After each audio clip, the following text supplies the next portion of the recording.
महत्व है। जैसे टीचर के बहुत सारे रूप हैं।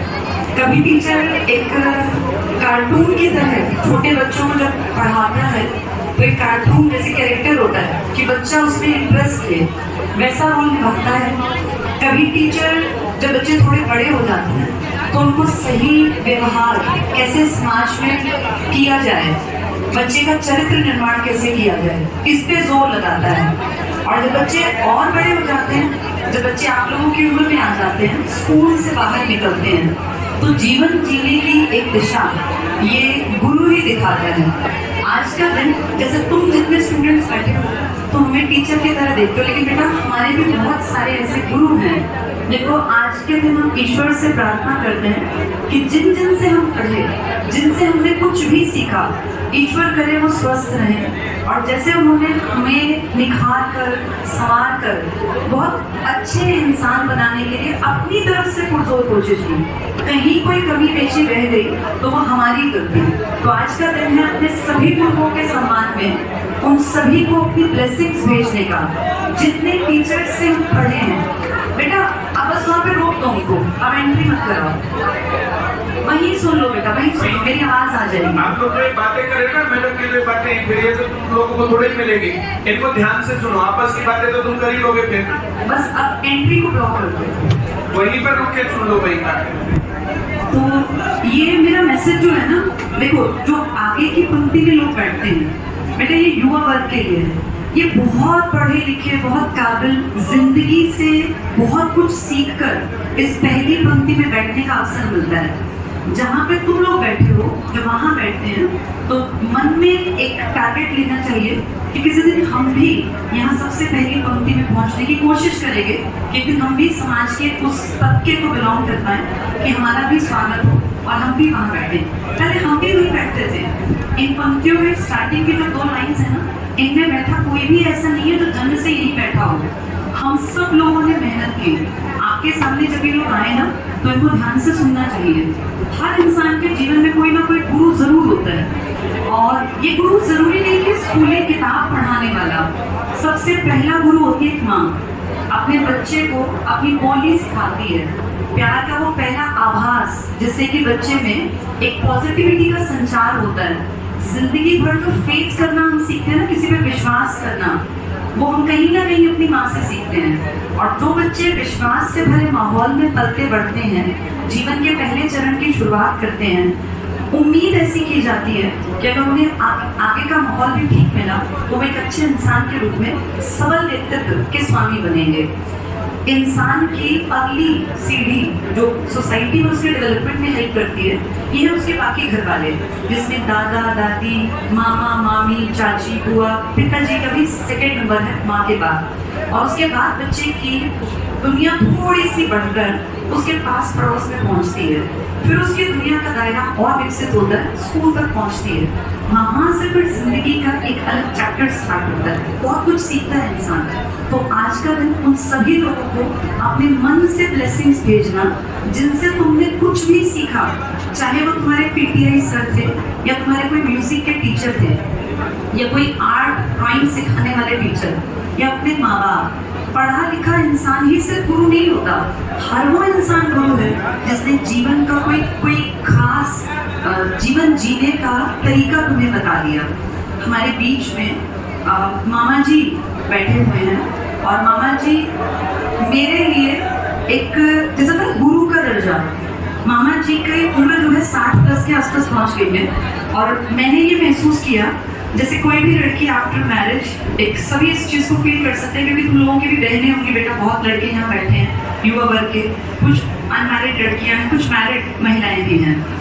जब एक घर छोड़ के अपना हम दूसरे घर में आते हैं तो हम उम्मीद करते हैं कि कोई इस तरह का इंसान जो आपके सिर पे हाथ रख सके और आप एक उसके साए में आप सेफ फील कर सकें, और आप अपने मन से ये महसूस करें कि कोई बात नहीं, पेरेंट्स नहीं है, लेकिन पेरेंट्स के जगह ये इंसान उसी जगह स्टैंड करते हैं जहाँ हमारे माँ बाप ने हमारी केयर की, उतनी ही केयर हमें ये देंगे। तो मेरी जिंदगी में मैं तुम लोगों के लिए बबीता त्यागी हूँ, मैं हिस्ट्री पढ़ाती हूँ, पॉलिटिक्स सिखाती हूँ। बहुत लोग आज सुबह कविताएं कह रहे थे, और एक बच्चा जो यूपी से लेकर आया था उसने कहा कि मैम में इतनी पॉजिटिविटी है कि कोई इंसान जो है अगर उसके मन में कोई गलत विचार भी आ रहा है कि मैं जिंदगी को खत्म कर दूं, तो भी वो मैम की बातों से बड़ा सुन के सिर्फ एक बार अपने जीवन की दिशा बदल लेता है। तो बेटा ये विचार ऐसे ही नहीं आते। ये जो मुझ में इतना मोटिवेशन आया, जो मैंने इतना कुछ सीखा, मैंने भी अपने आसपास के लोगों से ही सीखा। उनमें एक सबसे इम्पोर्टेंट रोल अगर मैं कहूँ तो मेरे फादर का था। मेरे फादर ब्रह्म प्रकाश त्यागी, जिनको मैं प्राउड से कहती हूँ कि वो एक ऐसी शख्सियत मैंने जिंदगी में देखी। परिमल का भी नंबर 2 है। मेरे फादर जैसा आदमी इस धरती पर नहीं है।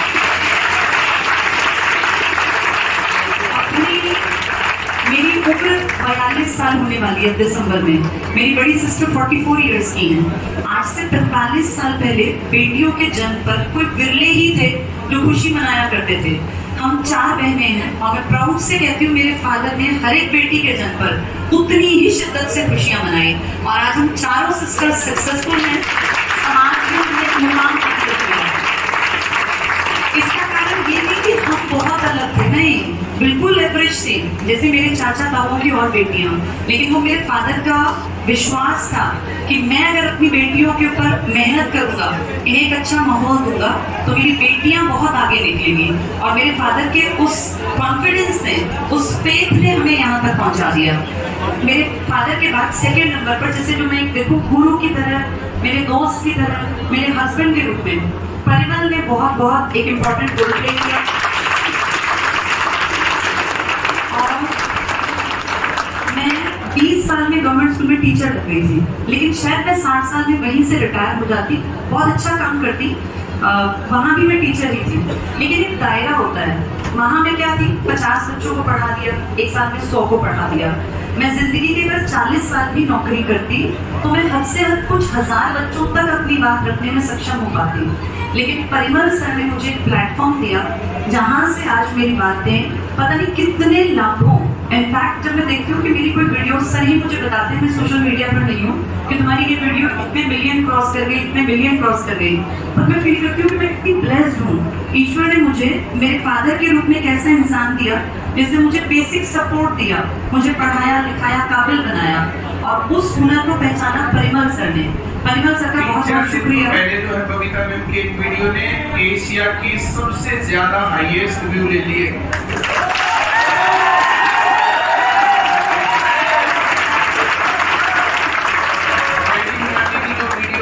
हाईएस्ट व्यू है 52 मिलियन। बबीता मैम की उसने रील ने जो है 54 मिलियन ले लिए। मैं अगर एक स्कूल भर में रह जाती तो शायद कुछ 1000 तक वो बात पहुंचती। अब मेरी रही बात, अगर 54-55 मिलियन लोगों तक पहुंचती है तो ईश्वर की जरूर मेरे ऊपर कोई कृपा है। तो परिमल सर मेरी जिंदगी के दूसरे ऐसे शख्स हैं जिन्होंने मेरी जिंदगी को एक बहुत अच्छी डायरेक्शन दी, एक बहुत अच्छी दिशा दी। उसके बाद नंबर आता है मेरे जीवन में, जैसे क्योंकि आज टीचर्स है तो कहीं ना कहीं गुरुओं का एक योगदान है। गुरु सिर्फ पढ़ाने वाला नहीं। अब मैं अगर आज देखूं, आज जिंदगी के इस पड़ाव में मैं ये मानती हूँ इंसान की जिंदगी के 4 पड़ाव हैं, एक 0 to 20 वाला, एक 20 से 40, एक 40 से 60 और फिर 60 से ऊपर। और मैंने एक चीज महसूस की कि हर फेज की अपनी कुछ बातें हैं। जैसे जब 0 से 20 का बच्चा है ना, तो जी भर के मेहनत करनी चाहिए। किस चीज के लिए? जिंदगी आगे बढ़िया बनाने के लिए। वो अपने सपनों के पीछे भागना चाहिए, ना दिन देखनी चाहिए ना रात, मेहनत करनी चाहिए, स्किल सीखनी चाहिए, चाहे वो कोई भी स्किल हो, कोई भी आर्ट हो, कोई भी क्राफ्ट हो, पढ़ाना, कुछ भी, पहले खुद पढ़े। 20 से 40 के बीच में उसको करियर पे फोकस करना चाहिए और मेनली कमाने की तरफ दौड़ना चाहिए। जैसे एक टाइम होता है जो अपने जीवन के उस पड़ाव में है कि आप अगले 20 साल 30 साल जैसे निकालने आपको, उसका एक ग्राउंड बना रहे होते हैं। तो 20 से 40 अपने करियर पे बहुत काम करना चाहिए, पर फिर दोबारा दिन रात नहीं देखनी चाहिए। जितनी मेहनत बन पड़े उतनी करो और ये मत सोचो कि अनलकी हो। कभी भी देखना 20 से 40 वाले की किस्मत ना हमेशा बदलती है।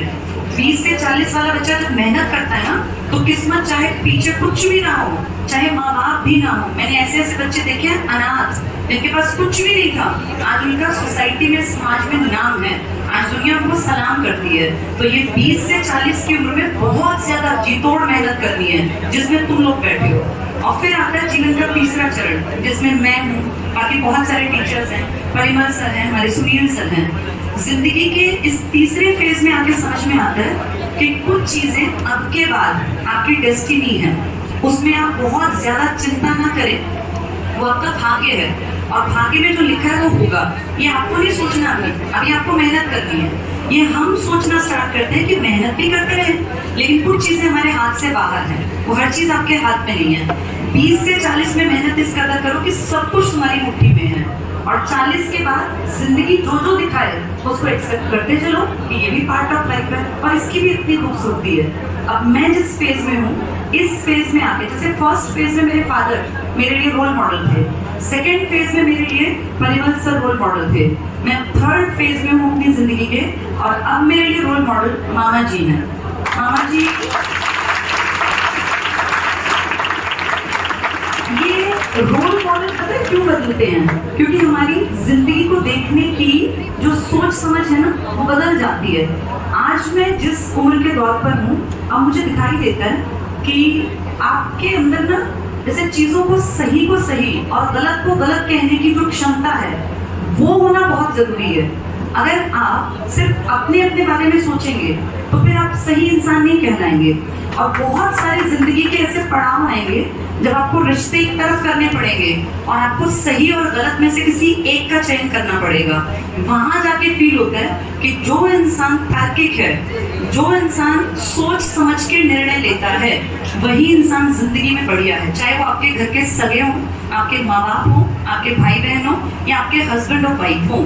तो जो इंसान तर्क शक्ति पर किसी चीज को परखता है कि ये तर्क की कसौटी पर ठीक है या नहीं है, और उसके साथ सच के साथ सच और गलत के साथ गलत कहने का दम रखता है, वही आदमी जिंदगी में कामयाब होता है। अब तीसरे फेज की मेरी लर्निंग ये है कि अपने रिश्ते नाते ठीक है निभाने चाहिए, परिवार सबसे खूबसूरत चीज है, लेकिन जहां आपको ये दिखे कि मेरी वैल्यूज पर कोई बात आ रही है, मेरी सेल्फ रिस्पेक्ट पर कोई बात आ रही है, तो फिर आपकी सबसे पहली जरूरत है अपने जिंदगी के निर्धारित उद्देश्य जो आपने डिसाइड किए हैं, जो पैरामीटर आपकी जिंदगी में आपके हिसाब से फिट है, उसके अनुसार काम कीजिए। तो मामा जी उस हिसाब से मेरे लिए, अब मैं अगर देखूं तो मेरे लिए रोल मॉडल बन गए कि जैसे इन्होंने हमारा उस टाइम पर साथ दिया, जो बहुत क्लोज लोगों ने पिच कर दिया, जिन पे आंख बंद करके विश्वास किया, उन लोगों ने जब धोखा दिया, तब मामा जी हमारे साथ खड़े हो। चलो परिमल सर के साथ खड़े हो, परिमल सर तो चलो मुझे भांजे हैं, मैं तो अगर देखूं तो मैं बाहर के घर से आई एक लड़की, मैंने इंटरकास्ट शादी की हुई है, मैं इस कास्ट से भी नहीं हूँ, उसके बावजूद मामा जी मेरे साथ खड़े, तो मेरे आगे लड़े रहे, जैसे मुझे कभी बोलने की जरूरत ही नहीं पड़ी। कितने ऐसे मौके आए जब मुझे लगा कि मुझे बोलना है, लेकिन मुझसे पहले मेरे हक की बात मामा जी ने की। तो मामा जी मैं कुछ भी कर लूँ, मैं आपका दिल नहीं चला सकती। और कहते हैं कि ईश्वर तो हर जगह नहीं पहुंच सकता, लेकिन ईश्वर ने अपना रूप बदल के इंसान के रूप में जब जब जरूरत पड़ी, कोई ना कोई हर इंसान की जिंदगी में आया। तो मेरी जिंदगी में मामा जी आए, और जिस दिन ऐसी कोई प्रॉब्लम थी, मैंने फील किया कि मेरे फादर पे जैसे मैं फेथ करती थी कि पापा हैं तो मेरी क्या चिंता, आज मैं ये फील करती हूँ मामा जी हैं तो मुझे क्या चिंता, जब तक वो खड़े हैं कोई चिंता नहीं।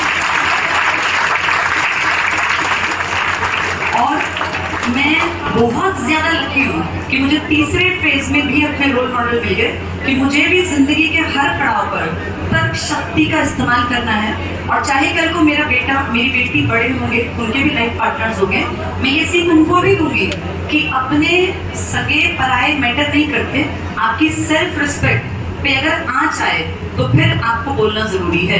तो मामा जी से ये सीख मैंने ली, और मैं कितना भी शुक्रिया करूं, मेरे पास शब्द नहीं है, कोई शब्द भंडार नहीं है जो मामा जी आपको मैं धन्यवाद दे सकूं। आपका बहुत बहुत शुक्रिया, आपकी वजह से मैं यहाँ पहुंची। आज मैं कॉन्फिडेंट हूँ और मैं निश्चिंत हूँ। मतलब एक ऐसा भी टाइम आया अभी 1.5-2 साल पहले कि दिमाग पे इतना प्रेशर, इतनी परेशानी, जैसे होता है ना कि आप सबको आप किरण दिखाते हैं उजाले की, और कभी आप ही अंधेरों से घिर जाते हैं, ये सबकी लाइफ में आता है।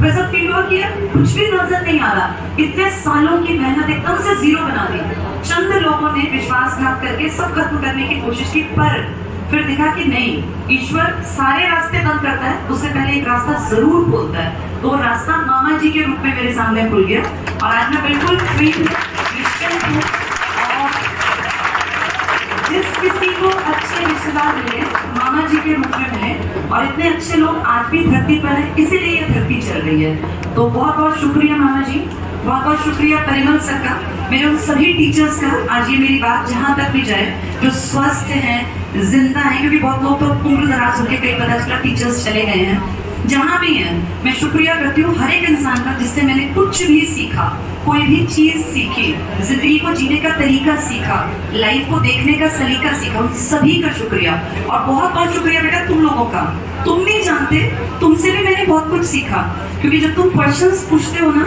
तो मैं सोचती हूँ कि इसको और बेहतर कैसे पढ़ाऊँ। जब तुम्हें कोई चीज समझ नहीं आती तो मुझे चिंता होती है कि ये मेरे शायद बताने में कोई कमी रह गई, जो बच्चों में कंफ्यूजन रह गया, तो मैं और बढ़िया पढ़ती हूँ और मैं हर रोज कोशिश करती हूँ कि अपना बेस्ट अपने स्टूडेंट्स तक दे पाऊँ।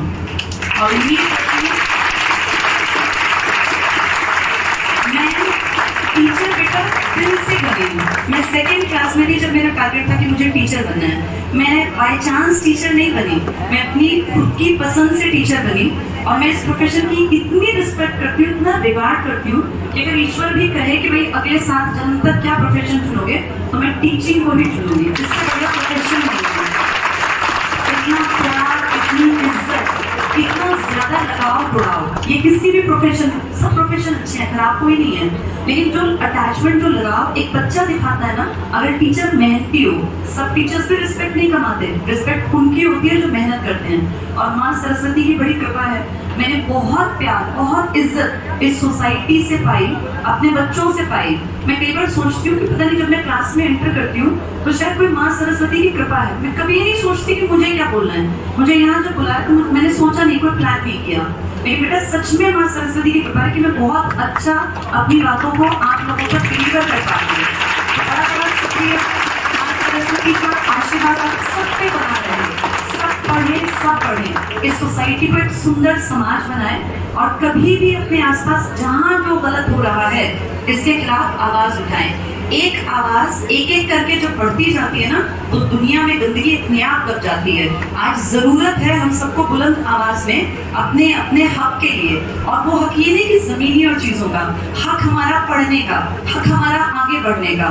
तो सब पढ़ो, सब पढ़ो, और हमेशा खुश रहो, और ग्रेटिट्यूड रखो इस ईश्वर का, इस प्रकृति का, इस नियति का। जो मिला बहुत मिला, न जाने कितने लोगों का सपना है तुम जैसा बनने का।